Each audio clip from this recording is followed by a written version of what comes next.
Ya, jadi sekarang tinggal diskusi kelompok. Terus nanti jam 11, setengah 12 pleno lagi kan begitu. Bahannya adalah masing-masing bisa memutar kembali video dari Pak Rektor tadi. Itulah gunanya rektor karena dia secara akademis dan dengan ekspertasi, pengalaman dan apapun dia lebih unggul dari semua yang di sini sehingga kalau sudah kebune ngomong ditambah gudel tambah ngerusak. Jadi sudahlah sebenarnya cukup Pak Rektor tadi. Cuman saya andaikan ada diskusi kelompok nanti saya titip pertanyaan. Nah, 20 menit ini tolong saya dikontrol karena saya kalau tidak dikontrol nanti saya mau jadi presiden terus. Jadi saya enggak. Oke. Yang pertama. Jadi beliau tadi mengatakan gini, saya titip pertanyaan. Jadi saya akan kasih pertanyaan, bukan saya kasih jawaban. Orang yang mampu menjawab hidup adalah orang yang bisa menemukan pertanyaan-pertanyaan, kan begitu. Yang pertama gini, bagaimana menjelaskan bahwa Tuhan bikin tidak hanya surga tapi juga neraka. Ya. Itu adalah konsep perdamaian. Tuhan berdamai enggak sama penghuni neraka? Kalau konsepnya Tuhan itu bukan perdamaian, mosok Tuhan enggak berdamai. Tuhan kan yang bikin Islam. Islam itu artinya proses pendamaian.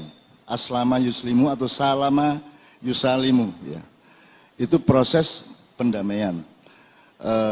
Jadi Tuhan bikin neraka. Harus kita bisa jelaskan dan temukan mindsetnya bahwa neraka itu adalah wujud dari perdamaian Tuhan kepada orang yang tertentu yang berbeda dengan yang dikasih ke surga. Itu kalau tidak bisa dijawab, nanti saya akan tanya rektor berikutnya. Gitu. Kedua, kok Tuhan bikin iblis segala macam itu untuk apa? Terus enak-enak ya. Terus iblis bantah, ngopo lho dadak nggawe menungso barang penggawean ming paten-patenan karo ngrusak kan gitu. Nah, tapi iblis oleh Allah diperkenankan kontrak sampai hari kiamat dan dia dibolehkan melakukan apa saja. Kemudian didata oleh Nabi Muhammad apa saja pekerjaan iblis, yang ditakuti apa, strateginya bagaimana. Nah, Nabi Muhammad itu bisa manggil iblis kapan saja, ya. Terus iblis bisa ditanyain, diwawancarai dan dia buka semua yang dia lakukan. Jadi pertanyaannya di sini ada dua sub. Yang pertama, kok Tuhan bikin iblis ini bagaimana menjelaskannya dalam konsep perdamaian kan gitu. Kan ini ngaco ini iblis ini. Ora sido damai iki, ora sido sakinah iki, besengut terus kan gitu kan. Terus tapi iblis yang katanya musuhnya manusia bisa dipanggil oleh Muhammad kapan saja. Dan iblis tidak mungkin manggil Muhammad. Tapi iblis taat kepada Muhammad, disuruh tanya apa aja jawab, disuruh datang. Menurut Anda, iblis itu musuhnya Muhammad apa anak buahnya Muhammad? Kalau musuhnya dia tidak mungkin buka strateginya, karena dia memang musuh manusia, dia tidak mungkin mau dipanggil oleh pemimpinnya manusia. Tapi kalau dia sahabatnya, kok fungsinya bertentangan dengan Muhammad? Jadi bagaimana menjelaskannya dalam konsep peradaban perdamaian? Itu saya tanya pada Pak Rektor, yang saya tanya karena pasti tidak ada kesempatan untuk menjawab.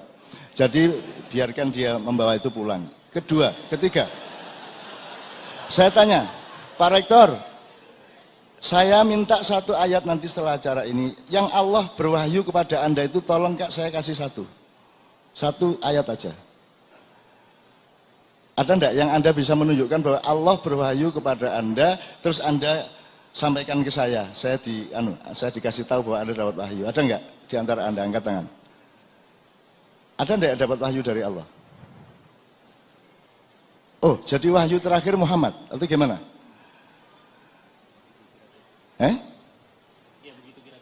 Oh begitu. Oh jadi tidak ada yang dapat wahyu. Oh gimana ini Anda ini? Oh jadi Anda tidak pernah ada kontak langsung sama Allah. Tidak ada yang dapat wahyu. Itu baca di Al-Quran. Ya ayuhan nas, kamu manusia bukan? Wahai manusia loh, kowe tau kuwi? Langsung enggak itu Allah berwahyunya? Kenapa kamu serahkan ke majelis tarjih, majelis tanwir, basul masail, ulama-ulama? Wong kamu punya kontak langsung sama Allah dan Allah menyebut dirimu, ya ayuhan nas, ya ayyuhalladzina amanu, kan itu kamu. Wah, saya radikal. Kenapa saya radikal? Saya radikal karena saya menyesuaikan diri dengan tempat yang saya datangi. Sejak saya datang, kok potensi radikalismenya tinggi di UI ini.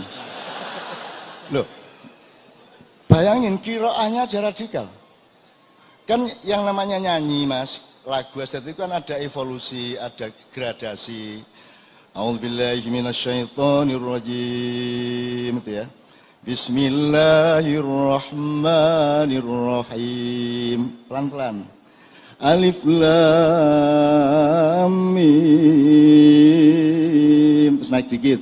Dzalikal kitabu la raiba fihi hudal lil muttaqin. Naik dikit lagi. Alladzina yu'minuna bil ghaib. Iki gaib. Alhamdulillah. Bismillah. Aduh mati aku. Aduh. Radikal. Kiroahnya aja radikal. Mas, Allah aja yang bisa bikin alam semesta cespleng, ndak pakai tahap. Allah aja bertahap. Dia ngakunya 6 hari, padahal juga ndak 6 hari sebenarnya. Allah kun fayakun jadi udah. Itu aja Allah kompromi supaya mengajari kita hidup dalam evolusi dan ritme yang tertata. Makanya Allah bikin 6 hari. Ini makanya kalau qiraah itu bertahap. Ya, Anda tadi jiwanya jiwa sprint, strategi hidupmu strategi hidup sprint. Belum wes wet gitu kan. Yang kau entuk 50 meter wes ngene kan, gleyer kan. Anak-anakku kaum milenial, kaumun akhir, yang Allah sudah menciptakanmu karena bapak-bapakmu itu harusnya mengerjakan yang dia tidak kerjakan, dan dia mengerjakan yang harusnya dia tidak kerjakan, maka engkau dilahirkan oleh Allah di surat Al-Maidah nomor 54. Engkaulah itu orang-orang yang dilahirkan oleh Allah, generasi baru yang sekarang menyebut dirinya milenial, orang-orang yang dicintai Allah dan orang-orang yang mencintai Allah. Maka engkau akan terbimbing. Anda jangan pusing terhadap Pilpres bulan April karena itu urusan Pac-Man. Itu badok-badokan mangan iki kan gitu. Itu urusan jangka pendek yang tidak penting-penting amat. Anak milenial harus berpikir faltandur nafsum ma qaddamat lighad dengan skala yang agak lebih panjang. Nanti 2024 harus ada permainan baru, tidak hanya Pac-Man saja. Anda lihat usia presiden yang sekarang, kalau dia tidak jadi, dia susah nanti 24. Kalau yang sekarang mau ingin jadi presiden 2024 dia sudah ketuaan, sudah terlalu tua untuk menyalon lagi 2024. Sehingga nanti ada semacam potensi chaos yang serius, maka Anda tidak boleh berpikir mengenai, tidak boleh menuhankan Pilpres ini sebagai sesuatu yang utama. Karena yang utama bagi Anda adalah menyiapkan permainan baru, Indonesia yang baru, mindset yang baru, pemikiran yang baru, view ke depan yang baru. Faltandur nafsu ma qaddamat lighad, dan Anda akan memulainya tahun 2024-25 ke atas. Dan anak-anakku, surat Al-Maidah 56 inilah yang aku tunggu-tunggu untuk memimpin Indonesia yang benar-benar baru. Dan itulah sebabnya aku datang ke sini, tidak untuk rektor dan orang-orang tua dan semua yang seusia dengan saya. Aku datang ke sini untuk anak-anakku, cucu-cucuku yang akan memimpin Indonesia. Oke, ini sudah, kalau saya panjangin jadi pidato kenegaraan, gitu. Jadi mending saya nyicil aja, saya mohon izin. Jadi saya nyicil pertanyaan. Jadi misalnya beliau tadi mengatakan udkhulu fis-silmi kafah. Sekarang tanya sama Pak Rektor, kenapa saya Tuhan kok nggak terang-terangan aja kalau Islam itu memang agama perdamaian? Kok Allah nggak ngomongnya udkhulu fil islami kafah? Kenapa kok silmi?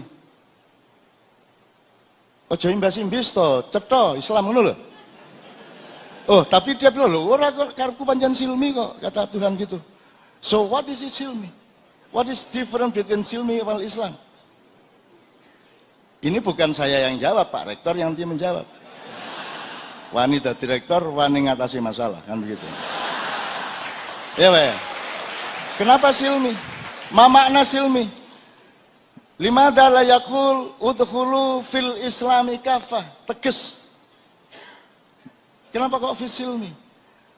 Pasti ada satuan yang berbeda, ada padatan atau lembutan yang berbeda, ada literan atau meteran yang berbeda antara silmi dengan Islam.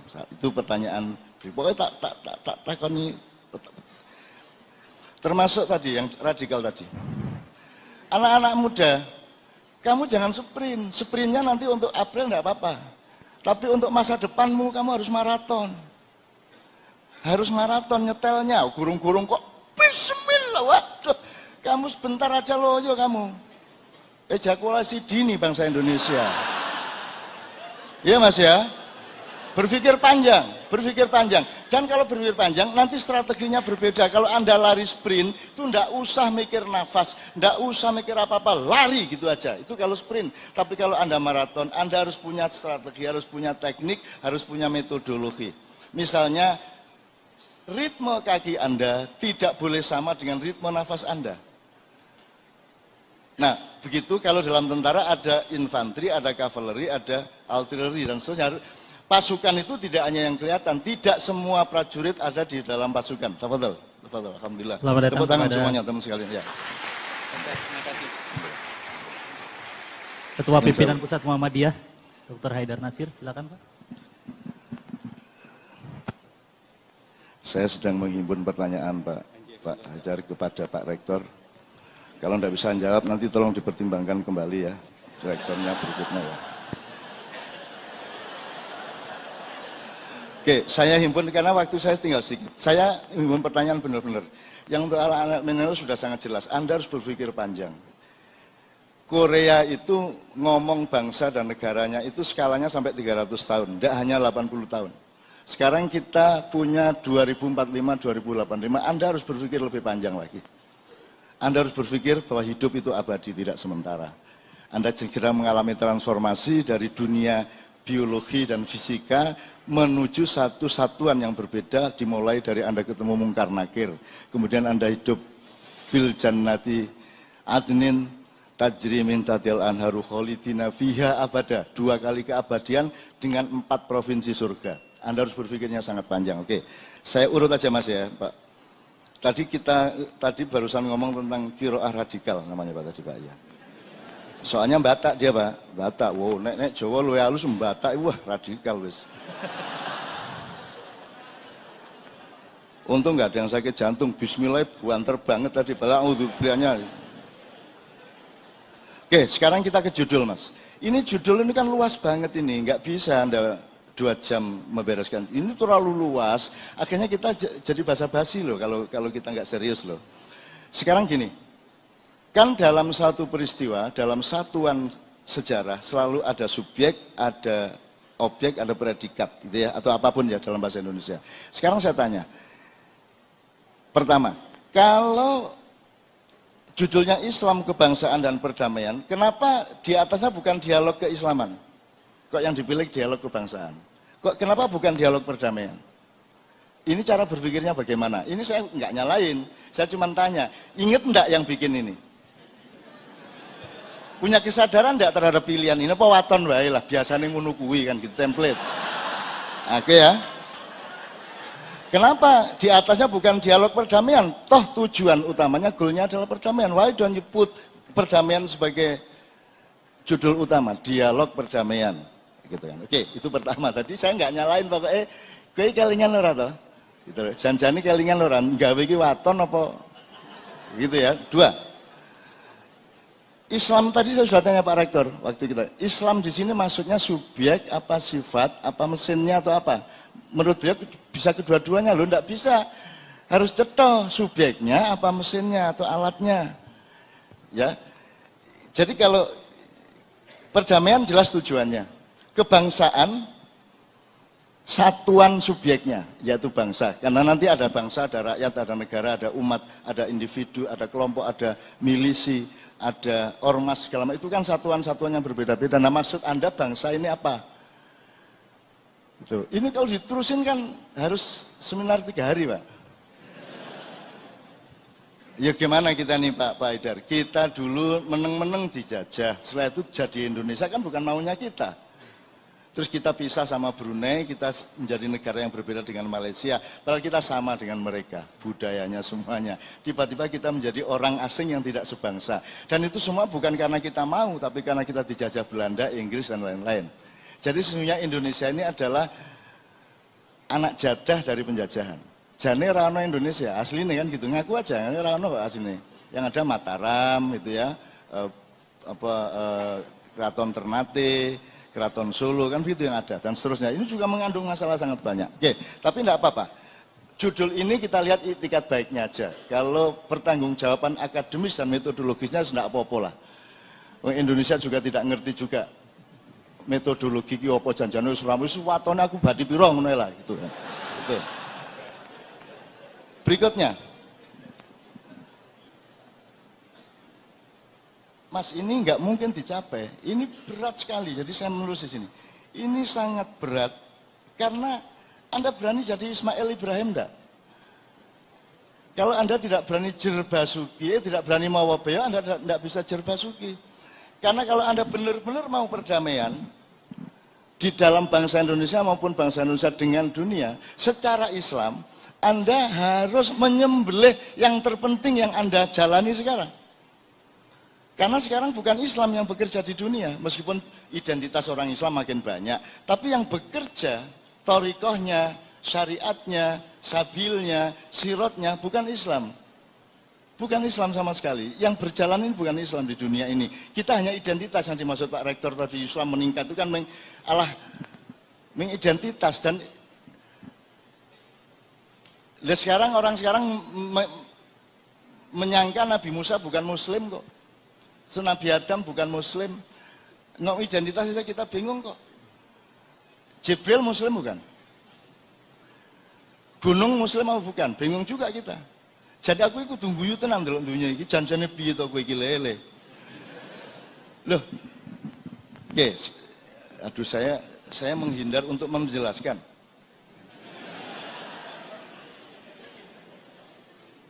Janun maaf 3 menit lagi Janun. 3 menit? Oke. Gini. Bisa gini. Anda ngomong, sekarang di Quran itu ada metodologi, ada outline yang Allah ngasih jalan. Jalannya itu ada 4. 1 sabilillah, 2 syariatullah, 3 thariqatullah, 4 sirat al-mustaqim. What is the difference between these 4? Kue nek sabilillah kue Pak, itu sekarang yang punya TKI di Korea. Kue ndek visa orang kene, orang duwe lah kok piye iso lah visa bilillah kan itu. Nah, itu namanya sabilillah. Visa bilillah gitu. Nah, teman-teman sekalian, Pak Rektor suatu hari harus menjelaskan kenapa kalau pas urusan ini sabil yang dipakai, kenapa pas urusan ini syariat. Ente bener, kok di Jakarta sekarang orang ngomong syari itu bener kok. Tidak mungkin syariat itu dipakai oleh manusia dan dari manusia. Syariat itu milik Allah, dia dasar hukum semua kehidupan. Kalau sudah diterjemahkan manusia, ditafsirkan, diijtihadi, diinterpretasi, itu namanya fikih. Jadi jilbabmu itu bukan jilbab syar'i, itu jilbab fikhi namanya. Langit ini orang ngerti. Tidak ada bang syariat, bang fikih. Lah orang ngerti bedane pari karo sego piye? Kuwi sego, kuwi gethuk, kuwi bubur, kuwi lontong, kuwi lepet, dudu pari. Parine kuwi syariat. Kalau yang Anda